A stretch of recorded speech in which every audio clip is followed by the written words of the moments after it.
What's good, everybody? I hope you guys all had a great weekend. Thank you guys for tuning in to episode 14 of Tune Check. I'm your host, Chris, and we actually got some music to review at the end of the episode, unlike the last two where it was just about the news. So I'm pretty excited, I'm pretty happy. So I'm gonna just do what I usually do, talk about the news, the singles, and then some albums at the end. So starting off with the news, we're gonna start off with some good energy, we're gonna talk about some accomplishments that, happened throughout the week last week. So first we're gonna start with Travis Scott. His album Utopia has now sold over 1 million copies in 2024, and this is the third rap album this year to do that. So shout out to Travis, that's fire, and for it to be the third one is crazy. Like I said, streaming it's taken over. He also became the third most streamed rapper of all time, surpassing Kanye West. But shout out to Travis, he's definitely had like a really good couple years recently, especially this year too, since he dropped Days Before Rodeo. I definitely see that still doing more numbers in the next couple weeks to even the next few months. Next, we got The Weeknd. His album Starboy is the first album by a black artist to surpass 15 billion streams on Spotify. I didn't really like Starboy too much. I feel like it was a little bit too pop for me, but it was definitely received really well. That's when he started doing a lot more mainstream stuff. So, shout out to him because it's working. He's one of the biggest artists right now to this day. So he's definitely doing his thing still. But congrats to that. 15 billion streams for like an album that came out, what, almost 10 years ago. That's crazy. And then next on this list, we got Kid Cudi. His album Man on the Moon becomes the first 2000s hip hop album to earn multiple diamond singles. Both of these singles are Day and Night and The Pursuit of Happiness. Like, I really like the fact that these songs from like 2000, what, 7, 8 are like still like popular and definitely help solidify a lot of stuff. It's really dope, and congrats to him. I'm not the biggest Cudi fan in the world, but these two songs definitely like helped him cement his name, in rap, hip hop and all of that. So definitely congrats. And I know everybody knows the song. The song's gonna be talked about for years. Everybody's gonna know it, even the next generations probably. So that's great. Next we got Eminem. His new album, The Death of Slim Shady, has surpassed 1 billion Spotify streams, and it's only been like 2 months since it came out. Eminem is one of the GOATs. I personally thought that it was a little scary, because he put out like a piece of work going against a lot of stuff, and I didn't think it was going to be well received, but honestly, it really was. A lot of people did enjoy this album. It's Eminem being Eminem, Slim being Slim. People appreciated the work, for the work. I know he released like a deluxe version last weekend or like 2 weekends ago, so go check that out. You got a couple more songs on there. But speaking about great albums, next we got Doja Cat. Her album Scarlet is now the highest selling female rap album of this decade. Scarlet was great. I enjoyed Scarlet. I thought that was one of the best albums of last year. It was like my number one rap album of last year. She went off. She had really good songs. She was really, really rapping. I know she released a deluxe of it. Even the additional songs was fire too. And even though like she is a little weird at times and stuff, she's genuinely just being her and making music how she wants to make it, and I think that's dope. And Scarlet was a great album. Like I said, if you haven't heard it, go listen to it. Then next we got the Toxic King, Future. He reached 40 billion streams on Spotify, and he's the fifth rapper to achieve this. So shout out to Future. Everybody talks about the big three. Then people were talking about the Fantastic Four, with Future inside of it. But to be the fifth rapper to achieve this is crazy. I would assume there would be more on the list, but honestly, man, Future's a GOAT. He's loved everywhere. His style of music and what he puts out is always going to be great. So shout out to him. Congrats to that, because that's fire. And then next, we're going to talk about some updates from last episode about the Super Bowl. Last week we spoke about how, Kendrick was chosen. There was controversy. People was blaming Jay-Z like, oh, he picks it, it's not fair. And then other people was like, nah, there's like a whole board of people that pick it other than him. There was a lot of people that was defending that, saying that, Jay-Z isn't the only one that picks. So I feel like now they look kind of stupid in a sense, but it turns out that Jay-Z actually picks the performer every year. His choice, he picks who he wants to pick. This was confirmed by the show producer, Jesse Collin, and he said, yeah, he picks every year and he does a great job at it. And I think he made the right choice picking Kendrick Lamar. Even Jesse agrees. He said that he made the right choice and that he always picks right. And I think that's very valid.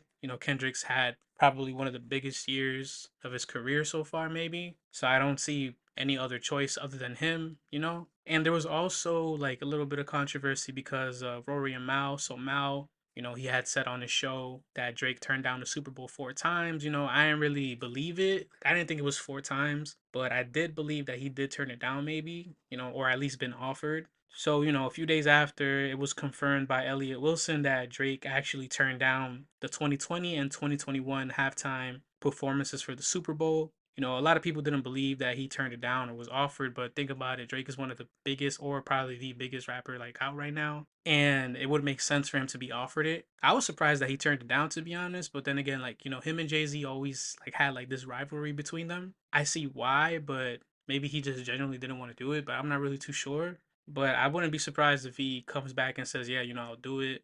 People are still saying that Kendrick's gonna bring out Lil Wayne and Drake, but I don't really see that happening. I mean, maybe he'll bring out Lil Wayne, but I don't think he's gonna bring out Drake. And if he does bring out Drake, that's just gonna be crazy.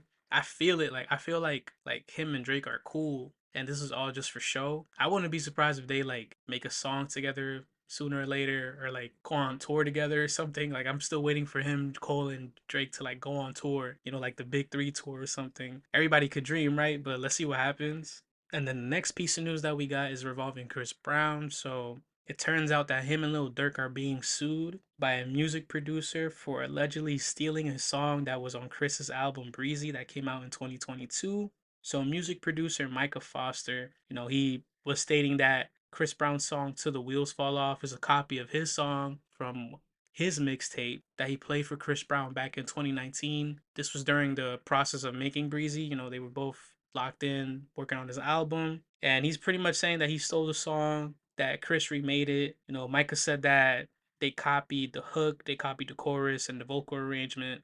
What's kind of crazy about this is that him and Micah, they've worked together on multiple things, multiple songs in the past, and that now Micah says that he played the song for Chris Brown and everything else, happened that I just mentioned, and now he's asking for basically royalties from the song. And I don't know, I feel like this is kind of like cap, because like why would you wait like what 2 years to say something? You know what I'm saying? Like the album's been out for 2 years. You should have said something as soon as it dropped, or even said something to him when you were listening to it while you was working on it with him. Because clearly, like, if he was gonna do something like that, or if he did, you would notice because you're there working on the album with him. You know what I'm saying? And also, like, if you worked with him before in the past, why would he just steal a song from you all of a sudden?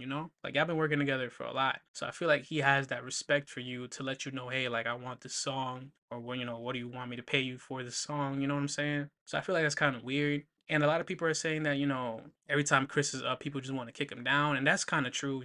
People always come out with like lies and shit that, have been really false. But I don't know, like this one kind of sounds like cap to me, because there's like so many ways that you could have avoided this happening. It really could have just been a conversation that you could have just had. We'll see how this develops, if there are any develops afterwards. And then the last piece of news, y'all should already know what it is. Like the biggest issue of last week, pretty much, about Diddy. Shit is crazy. Like how everything is just unfolding. It's fucking crazy. So earlier last week, Diddy was taken into custody in New York. There was videos of him outside just sunbathing, like before he got taken in, just chilling. So they officially charged him with sex trafficking and racketeering charges. There were other issues in the past couple of months, revolving him, from Danny D. Kane, people from that group saying that, they were mistreated, that Diddy did this and that, to the recent issue that got unveiled with Cassie of him, pretty much assaulting her physically. It was caught on camera, Cassie sued Diddy, a few months back, and then, we finally got the evidence and the video was leaked and shown everywhere. As soon as she was trying to charge him with something, he pretty much just, paid her off. He gave her the money. So I feel like he knew what was coming, and it's crazy that we finally got proof of that. So it turns out that in that same hotel that they were staying at around that time, that he also has sex workers in other rooms. So this was like crazy and funny to me a little bit, what I'm about to say right now. So during the raids back in March 2024, it turns out that they found 1,000 bottles of baby oil and lubricant in his homes. That's crazy. What are you doing with 1,000 bottles of baby oil, bro? Like, what is wrong with you? That's ridiculous. They also said that Diddy's, freak off parties, these are the words that they said, not mine, so quote, were days long orgies, and that he would watch them remotely on his cell. And since he's been taken into custody and he's trying to get out on bail, they put him on suicide watch. They're saying that he's a risk. There's also a video from 2018 where There's an interrogation happening with a porn star that tells, the investigators that Diddy would allegedly watch him have sex with Cassie, and that, he was a sex slave basically. And he also makes claims of Rick Ross and DJ Khaled, being involved in that as well. A lot of things are going to unfold with a lot of celebrities that were really close to Diddy. A lot of people are talking about Meek Mill. That might be true too. Maybe Meek was really doing something with him and some other people, but we'll see. So it also turns out that Diddy's longtime PR person quit. Her name was Natalie Moore. She disconnected her number and disabled her emails. And I understand, like, there's no way of coming back from that. Like, she does not want to be involved. She probably didn't even know about nothing, or maybe she does know something. But hey, that's still scary. Like, his whole team is really just in jeopardy. But I feel like her just doing all of that is, you're just asking for people to come to you, but still, she's just trying to protect herself. But hopefully, she wasn't involved, and but she was managing him for 2 decades, so she just stepped down. And I feel like even if she didn't quit, they probably would have fired her anyway, since she's been working with Diddy for so long. That man was pretty much everything that she was revolved around. So, but clearly more things are gonna develop soon. More things are gonna be like shown. More things are gonna be told about everything. Whatever evidence they got on him. So it's looking like everything that people was really saying is true. Everybody knows how big Diddy was because he just fell from grace right now, and this definitely like affected his image, his brand, his family.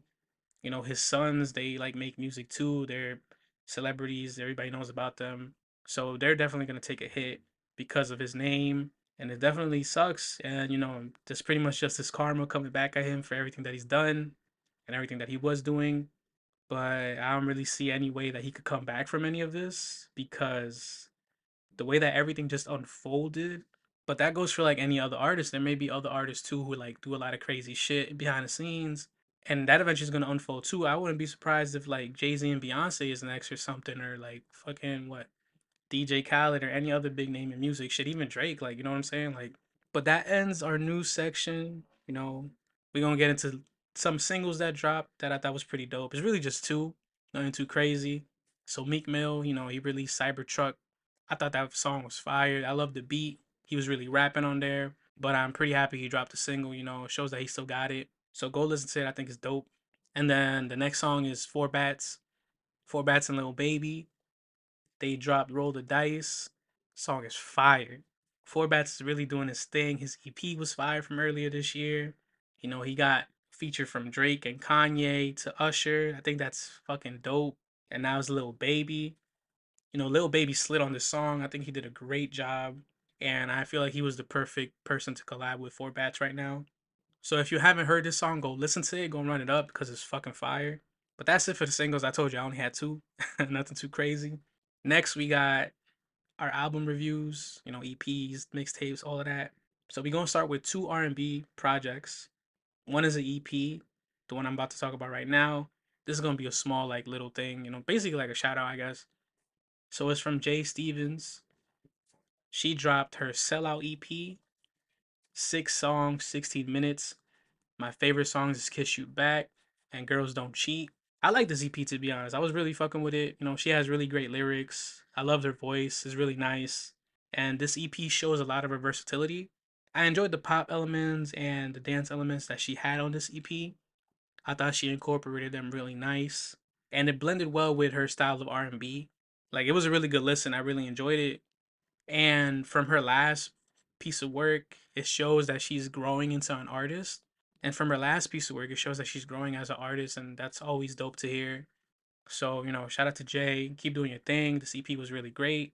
And, I hope you drop an album soon. And then next, we got Jazz Karis.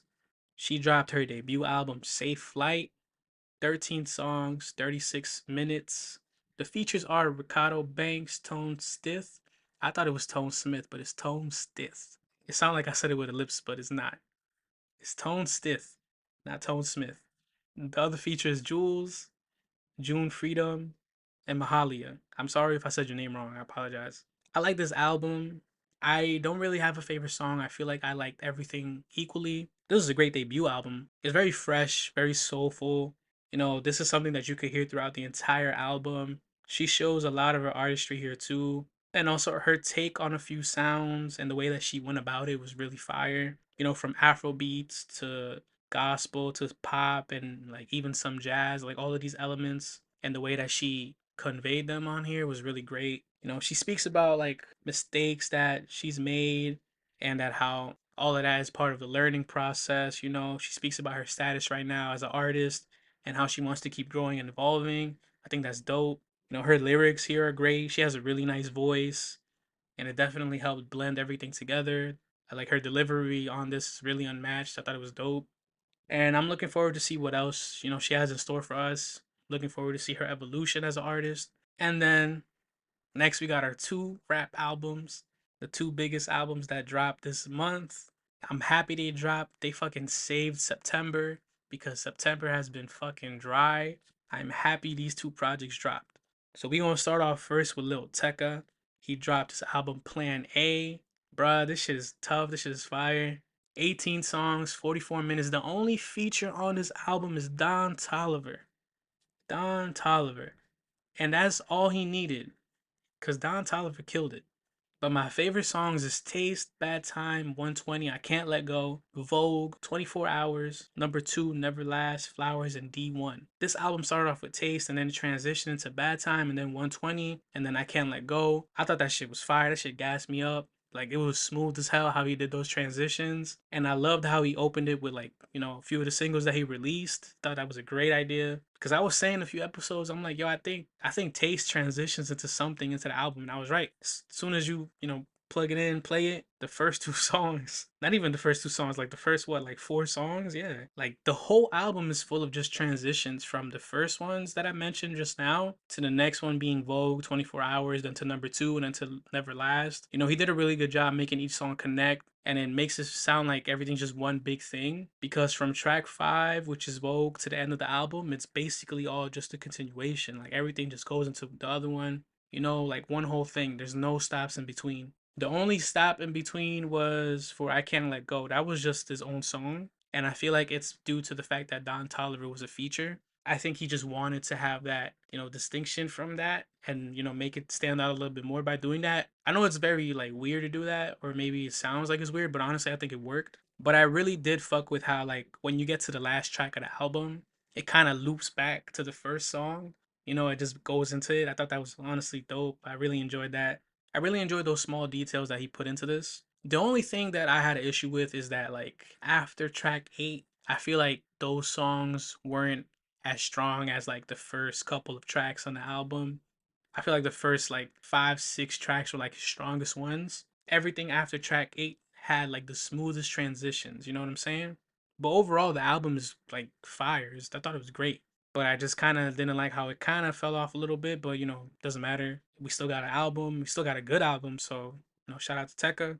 I liked his hooks, on this. They're very catchy, get you to listen, get you to feel something, you start moving a little bit. It's dope. His flows on this album are better than his previous ones. He shows more of a melodic side here. That's basically like his signature sound, to be honest. He's a very melodic artist, melodic rapper. And he's always speaking about getting girls and shit, especially on this album. There really isn't too much talk about like violent things, like, guns, drugs, gangs, and all that shit. And if he does, it's not too crazy. It's very rarely.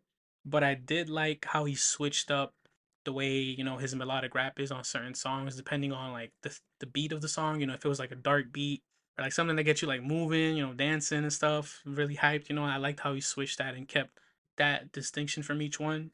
And the production is always going to be top tier when it comes to Tekka. I love his production. I love his sound. I love how he does his work. It's why I'm a fan of his. Like, it's amazing, honestly. And I feel like he's like a really dope, underrated artist. So if you haven't heard this album, go listen to it because he knows what he's doing. Go run it up. Go enjoy it. And then after that, we got our last album, last but not least. We got Future. He dropped Mixtape Pluto. I've been waiting for this album for a minute. I'm so happy that he dropped. I'm so happy Lil Tecca dropped. Like I said, they both saved September. So shout out to both of them. But man, Future, he did his thing on this. He fucking delivered. Like I swear to God, he delivered. So 17 songs, 43 minutes. There's no features. He hit us with a J. Cole. He did no features. But I love this album. I thought it was fire. Like, this shit got me hooked as soon as I heard the intro track. The intro track is Teflon Don. That song is gas, straight fire. I feel like it was the perfect way to, start the album off because it really sets the tone for the entire thing. You get really hyped, you get that energy, that vibe. All the beats on here was fire, the production was great. He pretty much takes us back to his 2010 sound. And that's dope. That was definitely like an era that everybody's gonna remember. He was dropping really dope projects there. He was really doing his thing, grinding. And I feel like this was his best like work this year compared to, We Don't Trust You and We Still Don't Trust You. This is number one. This is number one. This was dope as fuck. This album is what I've been wanting from him for a while, and it's just it's great. It's great. That's all I gotta say. This shit is great. It's gas, amazing, fire, and I feel like this is one of his best projects overall. I didn't really like his last album. I Never Liked You. I honestly was a little disappointed and didn't really feel like he put too much effort into that. Kind of like he just recycled a lot of stuff. But on this album, I love the aggression he has on certain songs. He's really just popping his shit, talking his shit. An example of this is his song Press the Button. Like he just went off on that. You could feel the energy that he's, trying to convey. He's standing on business, so he's doing his thing. Like, but the first 5 songs was like, damn, like you really just got me hooked, and I think that's dope. I love when albums have like a good intro track. I love when albums have good intro tracks, good starters for an album because that's what really captures you and gets you listening to the whole thing. And then when you get to like track 6, right? The name of that song is Too Fast. He actually starts, rapping a little bit more and you hear more of his voice. I liked every song on here, but my least favorite ones are Ocean and Oath. The production on Ocean wasn't really the best. You could hear him, but his voice sounds muffled because of the beat. Like it's too, they didn't really like mix it right, I believe, or something. Maybe it's intentional, I'm not too sure. Maybe it's just to see who's listening, I guess. But, it is what it is. Oath wasn't really one of his strongest songs. I feel like that kind of went a little downhill. It didn't really get me excited or hyped for anything when I was listening to it, but overall, it's still a great project. The transition between Brazil to south of France to surfing a tsunami, that shit was so flawless and it just caught me off guard. And I was so gassed when I heard that. Like, it was so fire. Like, I love a good transition. Like, you don't understand, bro. When an artist could pull off a smooth ass transition like that, it's fire. You won. You got it. Just like Lil Tecca, like on his album that we just talked about, the transitions are all on point, bro. Like that's just too fire. But like I said, he's really talking his shit on this project. He's out here talking about how he's a heartthrob, a drug dealer, money maker, a mob boss, or how he's overseas chilling, typical Future shit in all of his glory. I love how he's rapping over dark trap beats and stuff. And he's showing like why he's the biggest name in trap and also one of the biggest names in rap as well. Another example of him really just rapping and shit is his song Ski on this album. Shit is tough. And like you could really hear how focused he is throughout this entire project. And I really like appreciated that, this is what I wanted from Future. Like I wanted something more where he really dedicates his work and his artistry on a project and delivers. Like he really delivered on his album. And to be honest, this is like in my top 10. This is either number 2 or number 3, maybe even number 1 for rap. But go listen to it if you haven't listened to it. Go stream it, go run it up, because it's definitely something you'll enjoy. But on that note, this is it for the episode. Thank you guys for listening. I hope you guys have a great week ahead. Share my episodes to all your family and friends, social media, all of that. Go like, follow, and subscribe. Follow me on social media, all of that. Tune in next time. Peace.